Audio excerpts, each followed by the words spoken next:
बिस्मिल्लाहिर्रहमानिर्रहीम। शुरू करते हैं evolution.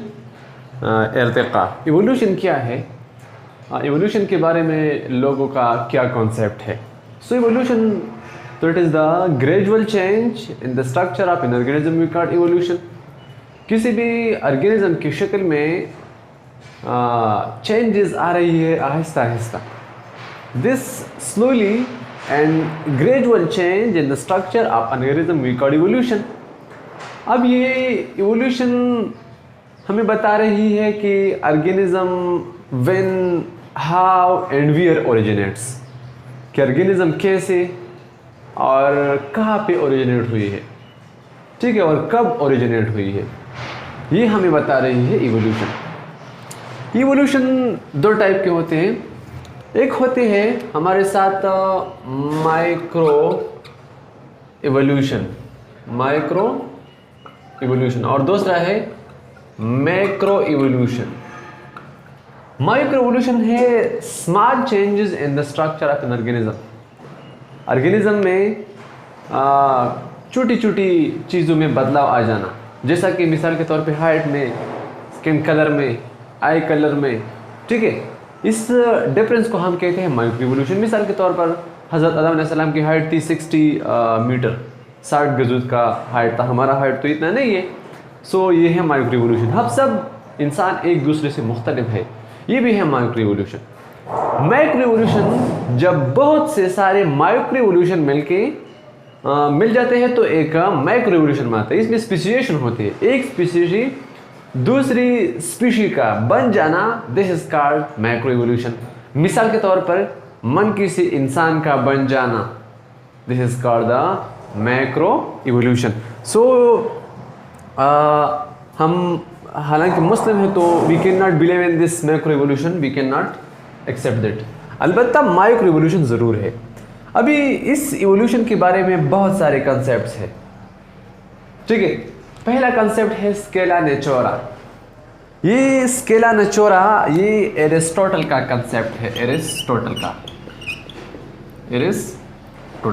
According to Aristotle, organisms are evolved from simple to complex. Simple से कॉम्प्लेक्स की तरफ ऑर्गेनिज्म इवॉल्व हुई है, ठीक है। मिसाल के तौर पर मैं आपको बताऊं, पहले हमारे साथ सिंपल ऑर्गेनिज्म थी प्रोकैरियोट्स सिंपल ऑर्गेनिज्म थी, ठीक है। फिर इवोल्यूशन हुई यहाँ पे, ठीक है, मोसेस बन गए। इसके अलावा हम जा रहे हैं, मिसाल के तौर पे फंजाई बन गए।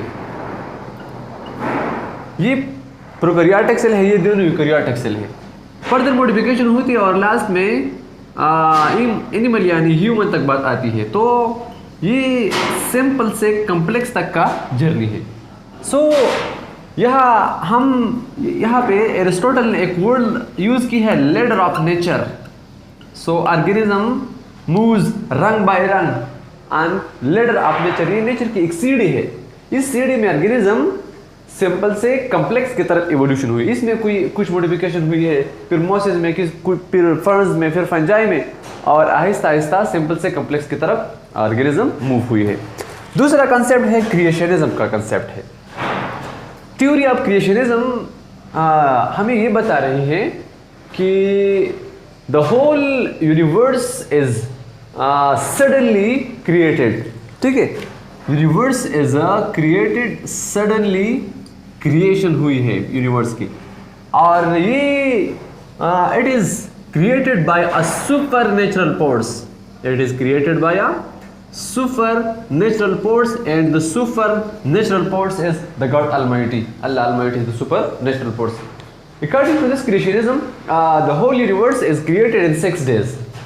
ठीक है, सारी कायनात जो कि है ये 6 दिन में, 6 डेज में बनी है, ठीक है। फर्स्ट 2 डेज में क्या हुई है? फर्स्ट 2 डेज में, यानी फर्स्ट 2 डेज, डे 1 और 2 पे मीडिया प्राइमा बना है। मीडिया प्राइमा मिसाल के तौर पे ज़मीन और आसमान। फर्स्ट 2 डेज में ज़मीन और आसमान बनी है। थर्ड डे पे एंसेस्टर ऑफ ऑल प्लांट्स, तमाम पौधे बने हैं थर्ड डे पे। फोर्थ डे पे, डे 4 पे बने हैं all animals 4th and 5th day पे एनिमल्स बने हैं। मिसाल में आपको अगर लिख दो तो आपको कोई मुश्किल फिर पेश नहीं आएगी। So about the concept of creationism हम बता रहे हैं। फर्स्ट टू डेज में मीडिया फ्राइमा बना है, मीडिया फ्राइमा ज़मीन व आसमान। फिर थर्ड डे पे प्लांट्स इंसेस्ट्री, प्लांट्स और इसकी इंसेस्ट्री। फोर्थ प्लस फिफ्थ डे पे बने हैं एनिमल्स, सारे एनिमल्स। और सिक्स्थ डे पे बने हैं human being in the form of हजरत आदम अलैहिस्सलाम। ये कंसेप्ट है क्रिएशनिज्म का कंसेप्ट है, लेकिन इसके बाद कोई साइंटिफिक एविडेंस नहीं है तो ये कंसेप्ट नहीं है। थ्योरी ऑफ कैटास्ट्रॉफिज्म, ये कुवियर ने डेवलप की है। कुवियर एक साइंटिस्ट है। कैटास्ट्रॉफ कहते हैं आपत को। According to catastrophism the earth is visited by various catastrophes. ज़मीन पे बहुत सारी, इस कायनात में बहुत सारी आफत आई है। इस आफत में, इस अजाब में कुछ ऑर्गेनिज्म की डेथ हुई है और कुछ ऑर्गेनिज्म की सर्वाइव हुई है। जो ऑर्गेनिज्म इस अजाब से बच गए हैं, ये आज की नस्ल उस ऑर्गेनिज्म की औलाद है। It is about the catastrophism. Catastrophism की अबाउट थ्योरी ऑफ कैटास्ट्रॉफिज्म के मुताबिक कैटास्ट्रॉफ हम आफत या अजाब कहते हैं।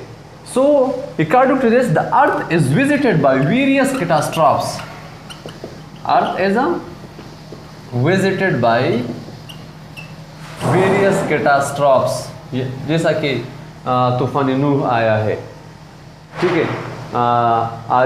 आदियान और समुदियान, इस पे जो अजाब आए हैं, ठीक है। हज़रत लूत अलैहिस्सलाम के कौम पे जो अजाब आए हैं, ये सब कैटास्ट्रॉफ है। कैटास्ट्रॉफ आए हैं यूनिवर्स को, कायनात में अजाब आए हैं, आफत आई है। इस आफत में बाज़ ऑर्गेनिज्म इसके डेथ हो गए हैं और कुछ ने सर्वाइव की है। वो ऑर्गेनिज्म जिसने उस आफत में सर्वाइव की है, आजकल की नस्ल उस ऑर्गेनिज्म की औलाद है, ठीक है।